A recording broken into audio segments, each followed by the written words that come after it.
Le pas suivant est un réseau neuronal multicouche appelé perceptron, qui enrichit les listes de traits de ce type de connaissances. Ces perceptrons, il y en a 96 pour GP3, sont enchaînés. Ils ont emmagasiné par entraînement initial un ensemble important de connaissances encyclopédiques au sujet des mots du vocabulaire. Ces connaissances vont affecter plus particulièrement les traits des mots de la phrase. Dans notre exemple, considérons que, précédant la phrase à compléter, d'autres éléments ont été présentés préalablement dans la conversation. Dans les passes à travers le transformer, l'analyse de ces textes préalables aura retenu, par exemple, que le roi en question s'appelle William II. Les perceptrons savent, grâce à leur apprentissage initial, que William II n'est plus au pouvoir, qu'il a promulgué un décret très controversé sur l'euthanasie, qu'il a épousé une certaine Joséphine, ainsi que quelques dates marquantes de sa vie et de son règne.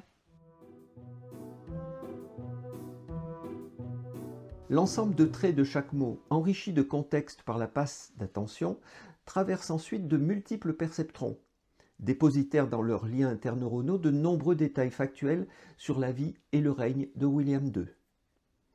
Les perceptrons ajoutent ces informations aux listes de traits associés aux mots de la phrase, produisant ainsi un important enrichissement sémantique supplémentaire.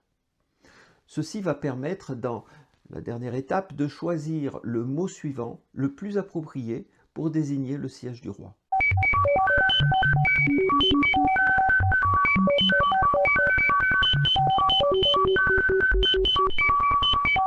La recherche et le développement des GPT a montré que plus sont élevés les nombres de paramètres des réseaux, plus les résultats sont précis et corrects. Ainsi, dans GPT-3, 96 de ces perceptrons sont enchaînés, séparés chacun par 96 têtes d'attention, menant à presque 200 milliards de connexions interneuronales.